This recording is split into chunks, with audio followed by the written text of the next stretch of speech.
You're such an asshole. AssholeConsulting.com. Go there if you have questions. Hi, Aaron. It's been quite a while since I requested a video from you. A couple weeks ago on a trip to California, I became a listener to the Clarity podcast. I mean, a couple weeks ago. What's this couple weeks ago BS? You should all be listening to the Clarity podcast. Which I guess never mind. I should just assume that people, if I didn't tell you about. Yes, I do have a podcast. I also have a blog, CaptainCapitalism.blogspot.com. Check it out.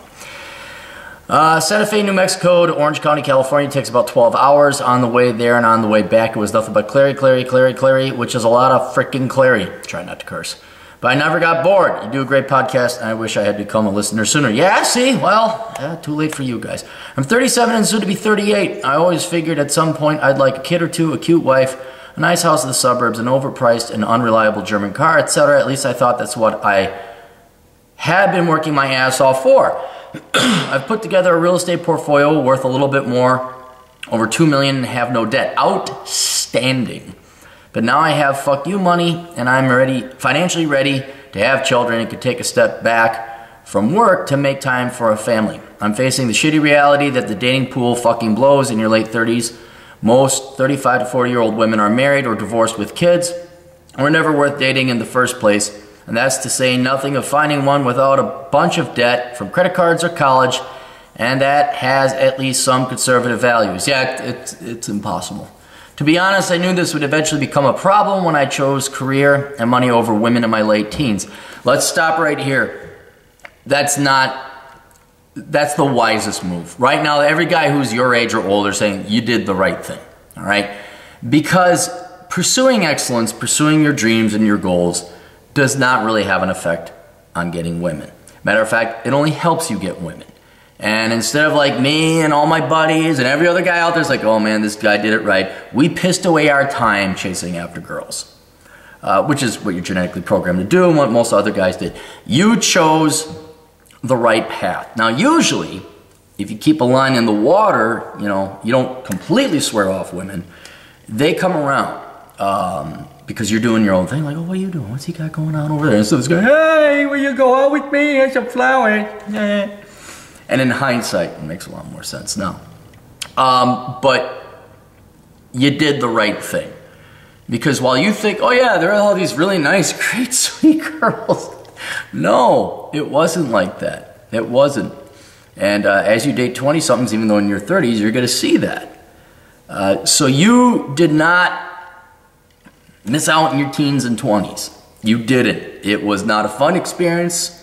It was a royal pain in the ass. It involved, I mean, especially if you're roughly our age, it involved a lot of stand-ups and voicemails, because that was in the day. Today it's a little bit different with the texting and internet and the kids using their interwebs. There's kids today. But you didn't miss out. You so didn't miss out. You are in a way better position now, and pretty much set for the rest of your life. You're going to have an easier, better life overall because of that early decision. Now, the issue of women come in and you're like, okay, now I'm ready. What's going on here? Okay, that's a separate problem. But overall, if we're looking at life strategy, you did the right thing. And I don't think there's a guy in the comment section below that's going to disagree, except, trolls. However, at that time, I figured it wouldn't be too big of a deal because I thought, especially having some money, I could always find younger women. Little did I know at the time what the millennial generation would turn out to be like. I really appreciate your thoughts and advice on relationships with younger women. I'm not too worried about approaching younger women. Approaching women has never been one of my weaknesses. Hypergamy. You misspelled it. You spelled it hyperhyny. Hyperhyny. And younger women get bored with me.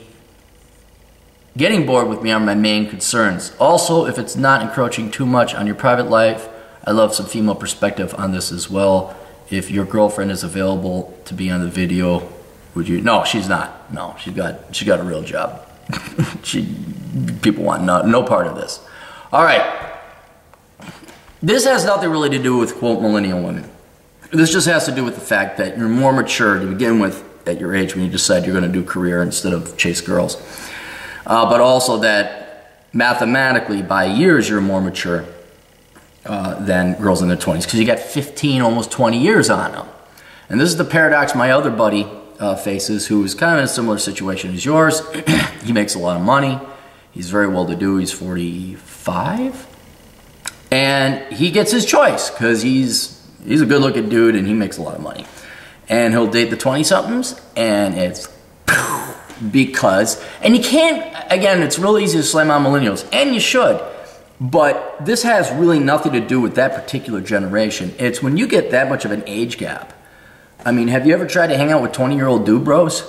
Have you ever tried to hang out, not romantically or sexually, just hang out with 20-something kids? It's painful. And then when you go and try and date 20-something girls, they are at their peak physical fitness. They have all the world bending over for them. The slop that they've been indoctrinated with, you know, they're watching The View. Man, not even watching The View. Lord knows what they're watching. They're watching all this. It's painful. It's a different generation, and they're less mature. Nothing wrong with that because they're younger, but they're less mature.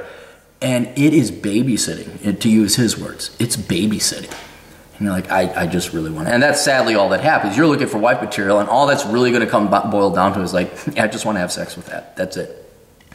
Then same problem that he has, you go and date your own age, there's baggage. No matter what, there's baggage. To the law, a balance, a teeter. Youth, immaturity. Age, baggage. Yeah, there's single moms, there's divorces, there's debts, there's battle scars, there's tattoos, there's deal breakers galore. And he'll date them for a while. Then he'll get sick of the drama and the lithium and all the other prescription medication will go back to the 20-somethings. He just ping-pongs. Then he'll date a young gal, and then he'll date a middle-aged gal, kind of get a little bit of both worlds, and he gets a portfolio, but you want to have a wife and kids. So, let the old captain tell you the honest truth. It is statistically very unlikely you're going to find a wife. Very statistically unlikely. I'm not saying it's impossible, but you have to accept that fact that that's coming up, that you're not going to have the wife and the kids. I'm not saying like it's a 1% chance. I'd say it's a 25%, 33% chance, but it's not a majority chance. The majority of statistics speaking, based on your intelligence and your background and your discipline, you're just not, they're just not there. They're just not there. So that then leads, okay, how do you find, you know, between the 20-somethings and the 30-somethings? I would not delineate or worry about the age of the women that you're dating. I would avoid some very obvious things like, okay, does she have a ton of debt? Yes, you'd like to avoid that. Is she dumb? You'd like to avoid that. Does she have 3 kids from 5 different fathers? You'd like to avoid that. Does she have 5 divorce records and 3 of her husbands have mysteriously disappeared? I watched Forensic Files last night, and there was the Black Widow one where the gal kills the guys. They're like, oh, why are your husbands all dying? Oh, they got bad luck. But I honestly would keep doing what you're doing, but now start throwing some time into dating and courting to hopefully find that 25 to 33% where the gals are. And you know what? Don't look for it too hard. I hate to sound so girly. She'll show up. She'll show up. Now you got to go and beat the bushes a little bit and scare away some game and find some. You got to flush out some birds. But be fully cognizant of the fact, or not of the fact, of the uphill battle you have, the statistical probability you have of finding a gal that's going to make a good wife. It's not that good.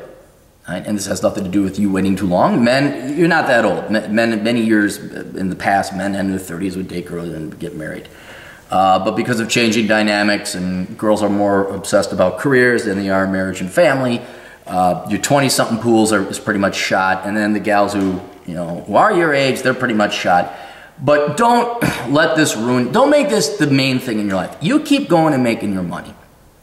But now it's time to invest a little bit through habits and hobbies and fun things you like to do. Go join volleyball league. If you're in New Mexico, go hike. Go find a hiking club. But I would not be looking for a wife. Just go do your thing. Go live your life. Enjoy your life. Throw a couple lines in the water through actively participating in hobbies. Maybe go to church if you're a religious man. Maybe go to join the Kiwanis or whatever, the business group. Go and do a little bit more social things. And for the love of God, dude, do not tell anyone do not tell anyone you're a millionaire. Do not. Do not. Tell them you're a realtor, tell them you're in real estate, say you do all right. If they ask, you say, oh, I make, 75, maybe 80, something like that. But you gotta look out for the gold diggers, because the girls got good front game. Watch the great ones, latest podcast on girls with a good front game. They can put up they can put on a face and a facade. You think, oh, there's no one. And then you got all your money. Please, for the love of God, don't tell anyone how much money you have. All right? You're doing fine. You're middle income. Pushing upper, not solid in upper. You're pushing upper middle income. And then just go live your life and do your things and do your hobbies. And then that's the best way in my mind that I think you could find a gal. And that gal might have a kid. That gal might have some student loan debt. But, she might have the epiphany like, oh yeah, I got these student loans and I realized that this was dumb and stupid and I used to be this feminist leftist and I was going to write poetry and I got the loans yet, but then I went to programming boot camp and now I make $55,000 a year working whatever. And like, okay, all right, over there. There's everyone makes mistakes. Everybody does. You got the gal who kept herself in shape and she's a gym instructor and she got a kid and the guy, it happens. The guy is a douche. I mean, we always pick on single moms, but sometimes the dads are assholes too. It's possible. That happens. So, okay, there's a nice, humble single mother. The ex was a real dickhead. And, okay, maybe there's a little bit of forgiveness there, or you understand at least. But I would don't approach it as a science. Just don't, because you're going to waste brain. You're going to give yourself a headache is what you're going to do. You're going to bang your head against the wall. Go do your thing. Go live your life. Because at minimum, here's the thing. If you piss away decades like every young schmuck guy did chasing girls, you're going to regret that. Like, I wish I had that time back. Whereas if you keep doing what you're doing and do what you want, pick up motorcycle riding, go to chess club, go whatever it is you want to do, go do that. There will be girls there. And hopefully there's a girl that likes your interests, is really cool, really interesting, and she hikes or whatever it is that you want, she fishes, whatever it is that makes you excited. That's the best way I've found. But going out and actively hunting doesn't work. It just doesn't work. I mean, you could go on the dating match. I mean, one thing you could potentially do is just set up a profile on one of the dating profile sites and be really clear. Looking for wife, traditional, no debt, no other man's kids. You'll catch a lot of flack, but it'll really whittle it down. And again, you never mention how much money you have. But your life is too short to be chasing after something that isn't a for sure thing, especially when going and participating in hobbies and living a full life will give you just as much, if not a higher chance of finding a quality wife as an active, conscious, scientific, logarithmic, or algorithmic hunt for it will. So that's it. All right, that's it. You guys got questions? The old Captain's got answers at assholeconsulting.com.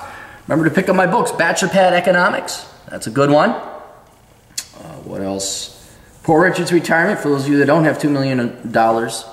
And then, I don't know, go get Reconnaissance, man. That's a good book. You guys should all get that one. All right, we'll see you guys later. Toodles.